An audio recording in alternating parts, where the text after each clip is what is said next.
হুঁশিয়ারি উচ্চারণ করে বৈষম্যবিরোধী ছাত্র আন্দোলনের আহ্বায়ক হাসনাত আবদুল্লাহ বলেছেন, যারা তরুণ প্রজন্মের কথা বুঝতে ব্যর্থ হবেন, আওয়ামী লীগের যে পরিণতি হয়েছে তাদেরও সেই পরিণতি হবে। পরবর্তী সময়ে যারাই নীতি নির্ধারণের ফোরামে আসবেন, তারাও যদি বুঝতে ব্যর্থ হন, তাহলে তাদেরও আওয়ামী লীগের পরিণতি হবে। আওয়ামী লীগ বাংলাদেশের পুনর্বাসিত হবে কিনা সেই সিদ্ধান্ত এখন নতুন করে নেওয়ার কিছুই নাই।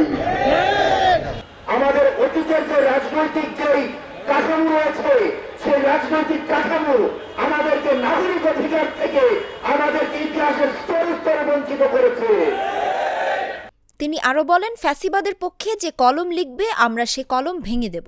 মঙ্গলবার বেলা 11:30টায় নারায়ণগঞ্জ শহরের চাষারা কেন্দ্রীয় শহীদ মিনারে লিফলেট বিতরণের শুরুতে পথসভায় হাসনাত আবদুল্লাহ এসব কথা বলেন। আমরা বারবার বলছি, আওয়ামী লীগের প্রশ্নে সর্বপ্রথম যে বিষয়টি আসবে সেটি হচ্ছে আওয়ামী লীগের আগে বিচার হতে হবে। সুতরাং যেসব পক্ষজীবী, যেসব মিডিয়া পাড়া, যেসব বিশ্ববিদ্যালয়ের শিক্ষক, যেসব বুদ্ধিজীবী এখন আওয়ামী লীগের মানবাধিকারের জন্য তারা সরব হয়েছেন, আপনারা এই ফেসিবাদকে, এই ফেসিবাদের তরুণ ঢিকে আপনারা এতদিন পর্যন্ত আপনারা এই ফেসিবাদকে পৃষ্ঠপোষকতা দিয়েছেন। সুতরাং আপনারা ফেসিবাদের পক্ষে যে কলমগুলো এখন আবার লিখবে, আমরা সেই কলমগুলোকে আমরা ভেঙে দিব। ফেসিবাদের পক্ষে যেসব মিডিয়া কথা বলবে, আমরা সেই মিডিয়ার বিপক্ষে আমাদের অবস্থান আমাদের অব্যাহত থাকবে।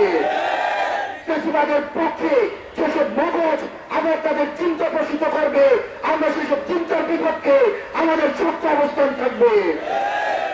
এ সময় আরও উপস্থিত ছিলেন জাতীয় নাগরিক কমিটির মুখপাত্র সামান্তা শারমিন, যুগ্ম সদস্য সচিব আবদুল্লাহ আল আমিন, যুগ্ম আহ্বায়ক আলী আহসান জুনায়েদ, সহ মুখপাত্র আরিফিন মোহাম্মদ হিজবুল্লাহ, কেন্দ্রীয় সদস্য শওকত আলী, সাবিত আল হাসান ও তামিম আহমেদ।